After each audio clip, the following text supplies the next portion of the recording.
A few years ago, I found this article, 6 Classroom Elements Learned from Zombie Films. I love the first line of this article.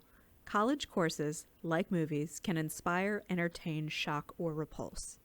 But what aspect of course design scares both instructors and students alike? Group work. In this presentation, we'll take a look at how we can give your group projects a zombie level of survival skills. We'll look at different levels of group work, such as fear, confusion, collaboration, delegation, and of course, survival. Students and teachers fear group projects for many reasons. But meanwhile, pedagogical research and professional development presentations advocate for the importance of group work because its ability to emulate the workplace. According to Faculty Focus, along with team building skills, other benefits include better communication skills, critical thinking abilities, time management, problem solving skills, cooperation, and reinforcement of knowledge. But students see group work as suddenly being thrown into a world outside of their comfort zone or their own routines. Much like zombie films, there are tons of variables. Are your group members slow-moving like Night of the Living Dead or insanely fast like 28 Days Later? Do they have soul-swallowing capacity to steal your identity or work like Evil Dead? Students feel so trapped, they board themselves in an old-fashioned farmhouse isolated from the rest of the world and hope to sit tight until someone from the group takes the lead. Well, not exactly, but that's the plot to Night of the Living Dead in a nutshell. So, how do we change this? We are faced with the challenge of explaining why the development of these skills may actually be more important than any PowerPoint presentation they submit. How do we eliminate the uncertainty of what's out there in group projects? There is a point in every zombie film where everyone discovers their role in the group. Arms expert, nurse, leader, scientist. Since most zombie films are only about 90 minutes long, those characters need to figure out their roles pretty quickly. But you've got the whole semester. Purposely plan out the groups as much as you, the instructor, plan out the assignment. Show the students the process of working in a group, not just the deliverable.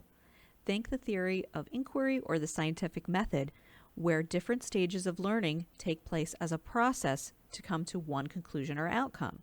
By creating and communicating these stages of development, you show that process. By using scaffolding such as formative and summative assignments, or collaborative items like journals or discussion boards, you can create a breadcrumb of smaller stake assignments to check on the progress of the group. By having them work individually and collaboratively, you are giving them an opportunity to shine individually and track progress. Also, you can see who's on track and who might just end up being a zombie snack. Smaller groups work better in zombie films and classes. Smaller groups can sneak around packs of roaming zombies. Smaller groups and classes can coordinate better. More importantly, it allows everyone to share the responsibilities, not just help out. Small groups are easier to communicate with and set up smaller meetings. Maybe you're good at taking out zombies. Maybe you're good at boarding up windows. Identify the roles in groups for students by suggestions like leader, recorder, summarizer, or designer. When the roles are defined and communicated, students have the ability to work towards their own talents. Along with creating aspects of the project, explain the duties of each role so students know your expectations and what they should be expecting from their team. When creating groups in e-learning, you have several options. Create them yourself, use the random assign function in e-learning, or the self-enroll option. Think about your students' needs and schedules when determining this factor. Online students or adult learners with busier schedules may prefer self-enroll based on scheduling or building a group based on a commonality like major. Since many students have never worked collaboratively, provide them tutorials on the resources, like a video on how to use the virtual classroom that can support their efforts. Like a zombie apocalypse, many people have never taken part in a successful group project, so they need to understand the talents and the resources available for survival. Cognitive awareness of the roles are important to a successful group project. In the workplace, an employer looks for specific skills to round out the team. The same thing is true about a zombie film. We think about who can do what role effectively. There are two approaches. You can micromanage the group and assign the roles ahead of time, or let your students decide the roles based on skill set. When an employer lets their team take the lead, it leads to a sense of ownership and drive. In a zombie film, you may rarely assign the most frightened of the group to go out and check out that random truck starts up. And there's always that random truck, and it never belongs to anyone still alive in the film. But who knows? Someone could surprise you. It depends on the experiences of your students, the scope of the project, and the experience you want to provide them. Students with more experience in groups, problem solving, and leadership should be ideal for deciding and delegating. But someone could surprise you. Maybe you want to give someone else that opportunity and that learning experience. And if this is their first zombie apocalypse, you just may need to guide them a little more. Going back to the idea of building the project as a series of assignments, by making several smaller stake assignments, you're able to track their progress as a group, but also see how they're doing individually, making it easier to see who's the potential zombie snack in the final project. This also helps you see where they may need guidance, or if they're meeting the learning objectives of the project. If this is a problem-solving project, which we highly recommend, and they seem too focused on the wrong objective, you know when to step in. Dr. Leanne Westman of Rutgers-Camden provides a modest proposal to the problem of slacker group members. Well, Swift's modest proposal is more about cannibalism, and these are zombies, but it's still eating people. Anyway, she threatens students who don't pull their weight to be banished to Group 11, which is a group comprised of only students who have slacked off. You know, the students who feed on other students' success and drive.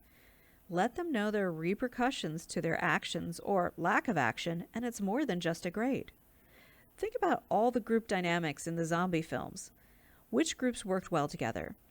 Who needed to go? Did adding or changing one person result in the downfall of a group? Yep. Keep this in mind when planning out groups in general. Did too many leaders ruin a camp? Sometimes. Did certain groups have one person take over, and did that work out well? Nope. Will a group of potential snacks pull together faster than a group of leaders learning to delegate? You need to understand your students and see how they work with each other.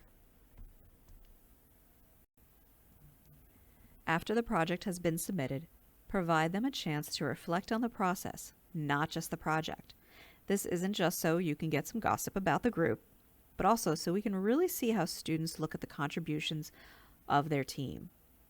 Accept the fact that some students will just complain about team members or the team in general. This may or may not affect how you group your class in future projects.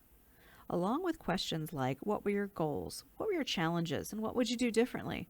Also ask what they want to do next.